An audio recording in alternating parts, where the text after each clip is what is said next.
Crush और destroyer episode 36 to 38। Guys, मैंने आज 2 एपिसोड अपलोड किया है तो आप सब टारगेट पूरा करिए। She is not my type. Nisha कहती है, मैं उसको ही कभी भूल नहीं सकती हूँ आलिया, वो मेरी रूह में नासा है। और जहाँ तक बात बिहेवियर की है, मुझे उन सब चीज़ से कोई मतलब नहीं। उसको नहीं प्यार था मुझे तो उसने के दिया, पर मुझे तो है ना। और प्यार कोई पेंसिल से लिखा वर्ड नहीं है और उसका बिहेवियर कोई इरेजर नहीं है जो उसका बिहेवियर मेरे प्यार को उसके लिए मिटा दे। हानिया और आलिया उसको हैरानी से देख रही थी। हानिया कहती है, पर निशा। वो आगे कुछ कहती उससे पहले निशा कहती है, चलो जाने दो इस बात को। तभी वहाँ सर्वेंट खाना लेकर आ जाता है। निशा उन्हें सर्व करने को कहकर वॉशरूम की तरफ चली जाती है।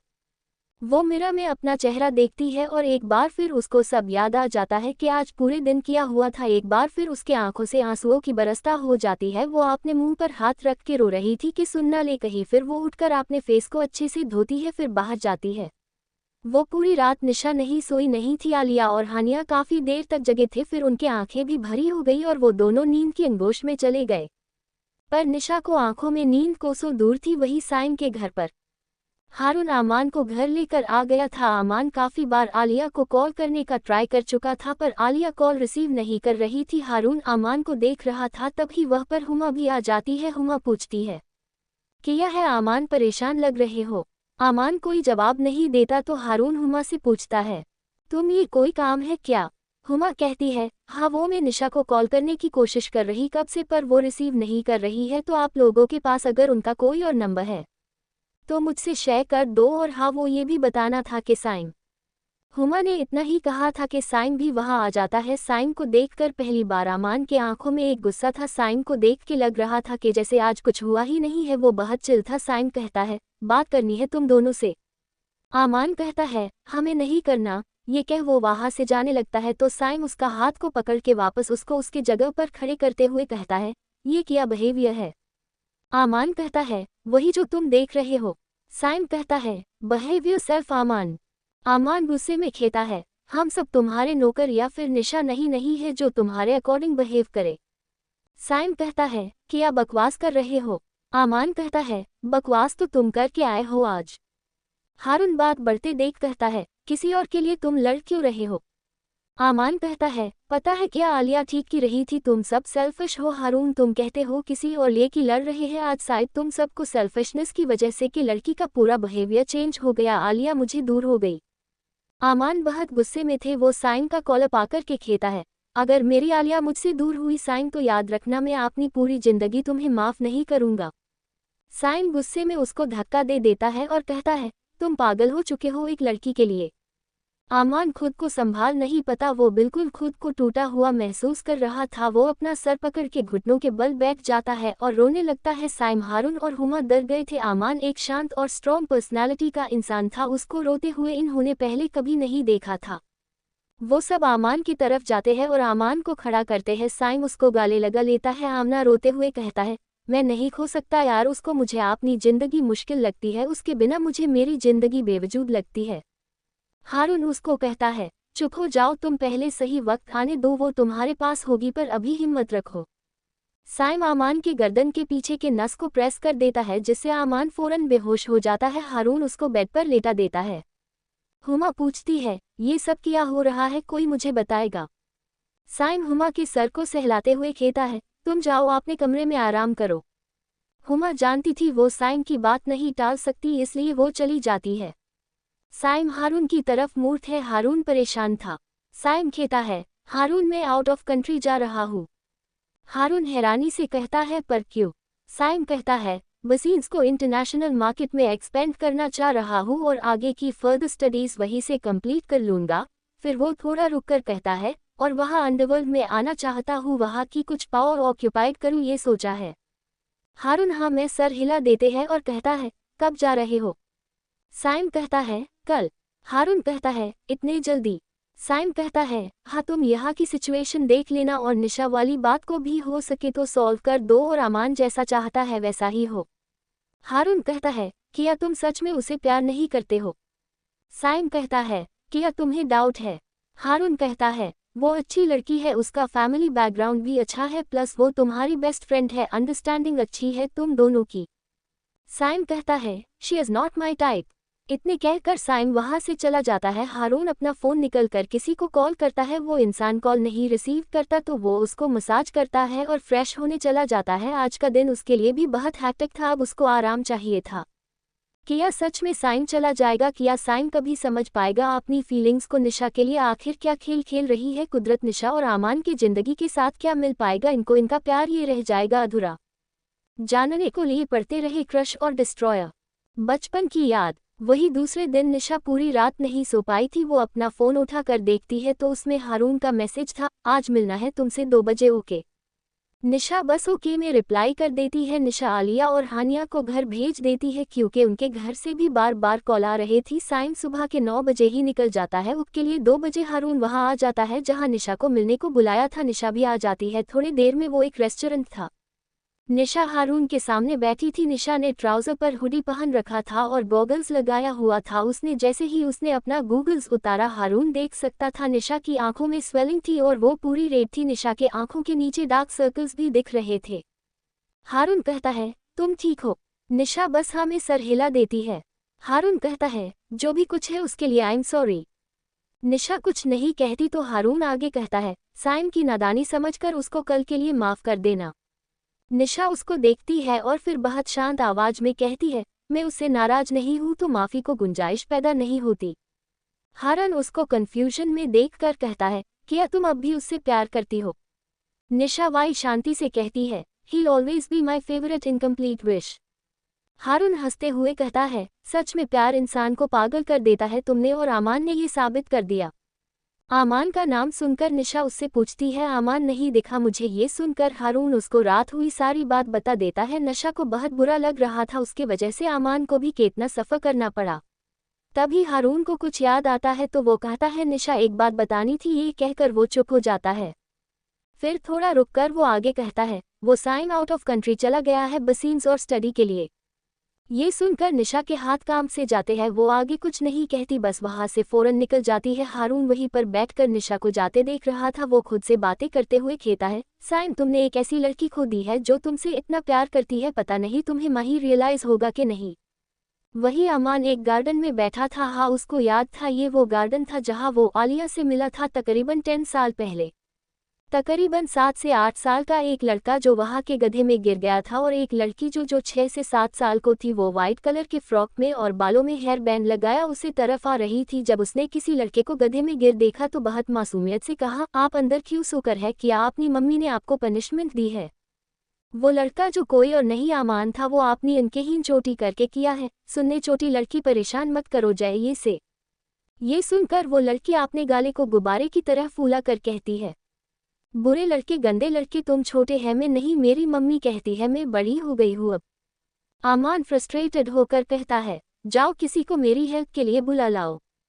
वो लड़की अपना फेस गूंथते हुए कहती है, पहले सारी बोलो। आमान कंफ्यूजन में कहता है, ये सारी क्या होता है? वो लकड़ी कहती है, अर्थ बेवकूफ़ लड़के, तुम्हें इतना भी नहीं पता, गलती करने पर जो कहते हैं असल सारी कहते हैं। आमान उसको ऐसे देख कर रहा था जैसे उसने कोई अजूबा देख लिया हो। फिर वो कहता है, पागल लड़की, उसको सारी नहीं सॉरी कहते हैं। वो लड़की कहती है, हाँ वही वही, तुम समझ गई ना। ये कहते कहते वो लड़की गधे के पास बैठ जाती है और आमान को अपना हाथ बढ़ा देती है। आमान उसका हाथ पकड़ के गधे से बाहर आ जाता है। आमान के पैरों में चोट लग गई थी, उसके घुटने से खून निकल रहा था और उस लड़की को वाइट ड्रेस पूरी गंदी हो गई थी।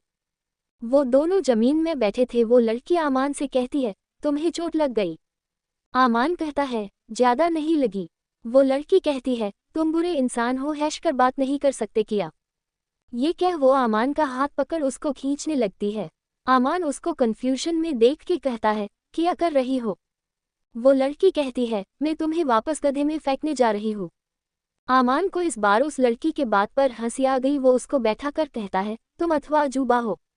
वो लड़की कहती है, वो क्या होता है? आमान कहता है, एंटिक पीस हो तुम।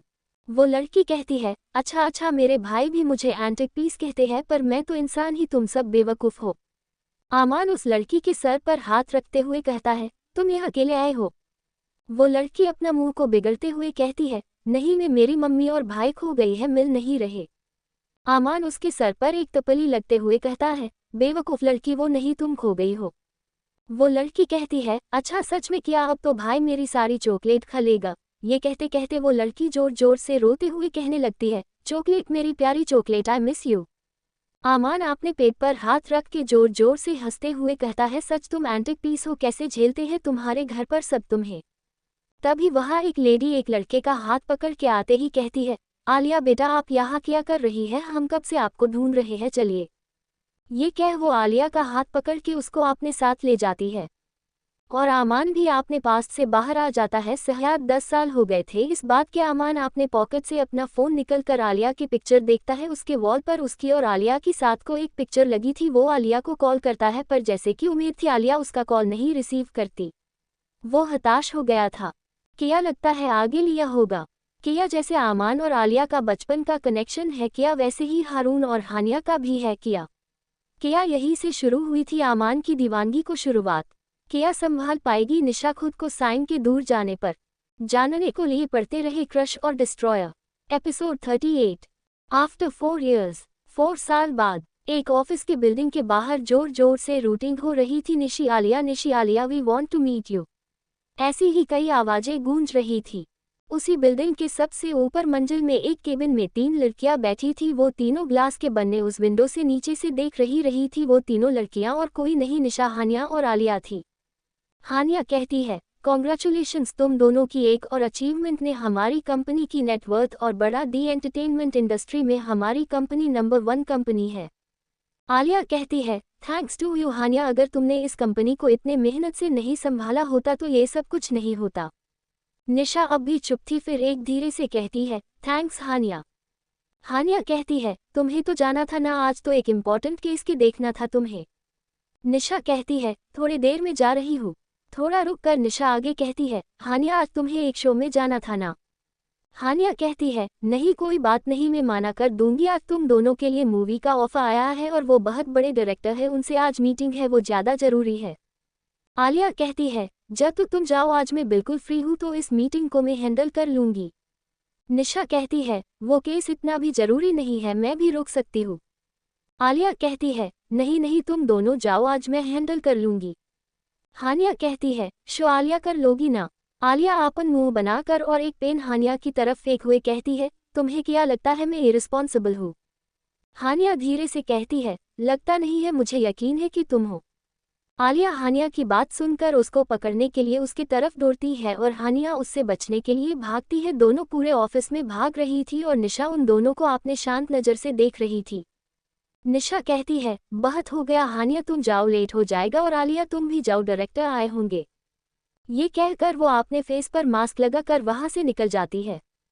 उसको जाते देख हानिया आलिया से कहती है, कब निशा पहले को तरह होगी। आलिया कहती है, शायद कभी नहीं, अब वो ऐसी ही हो गई है और अब वही उसका नेचर बन गया है, शांत रहना। हानिया कहती है, मैं चलती हूँ, और वो दोनों मूवी बहुत बड़ी है, तुम दोनों के करियर को कहाँ से कहाँ पहुँचा सकती है, इसलिए उसको हाथ से जाने मत देना, ओके। आलिया हाँ में सर हिला देती है और हानिया वहाँ से निकल जाती है। इन 4 साल में बहुत कुछ बदल गया था, जैसे कि निशा, हानिया और आलिया के ग्रेजुएशन कंप्लीट हो गए थे। निशा ने साथ में लॉ किया था, अब वो एक जानी मानी क्रिमिनल लॉयर थी और साथ में उसकी एक लॉ फर्म थी जिसको वो खुद हैंडल करती थी। उसकी सीईओ वो खुद थी, उसके अंडर कई लॉयर काम करते थे, पर उसको लॉयर से जुड़ी कोई बात या फर्म के बड़े में दुनिया को ये नहीं पता था कि वो निशा का ही है।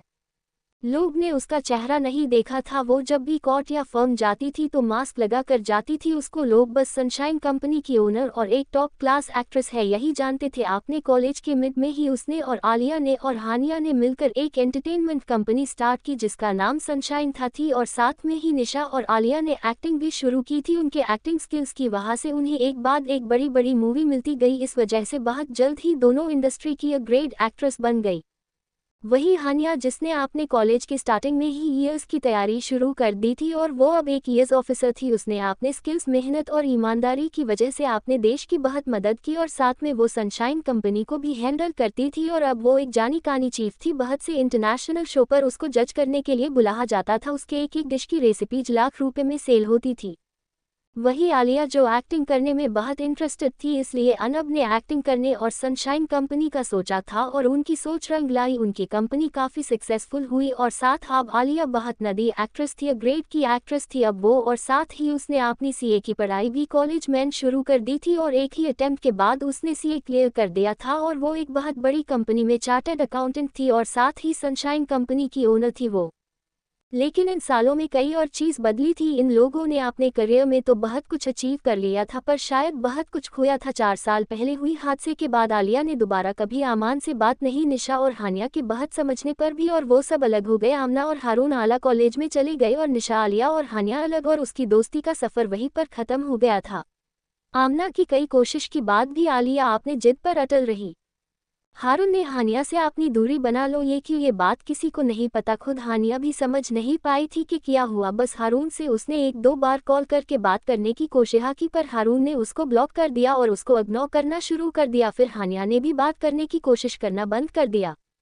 वही निशा 4 साल पहले की वजह से अब वो बिल्कुल बदल गई थी। अब वो हंसती नहीं थी ज़्यादा पहले को तरह, अब वो काम बातें करती थी। बहुत ढूंढने पर भी उसको जय का पता नहीं लगा। साइम कहाँ है ये उसको पता था। वो आज भी खुद को साइम से मूव ऑन नहीं कर पाई थी। उसका प्यार साइम के लिए कहीं और कभी कम नहीं हुआ था। वो आज भी इस उम्मीद में थी कि कभी तो साइम उसको मिल जाएगा और उसकी दुआ रंग लाएगी और उसको उसका प्यार मिल जाएगा। आप भी बहुत कुछ राज था को निशा ने दुनिया से ये तक अपने दोस्तों से भी छुपा रखा था। क्या सच में निशा की उम्मीद रंग लाएगी? क्या इतना आसान था है सब अचीव करना इस तीनों के लिए, या लाग होगी बहुत मेहनत?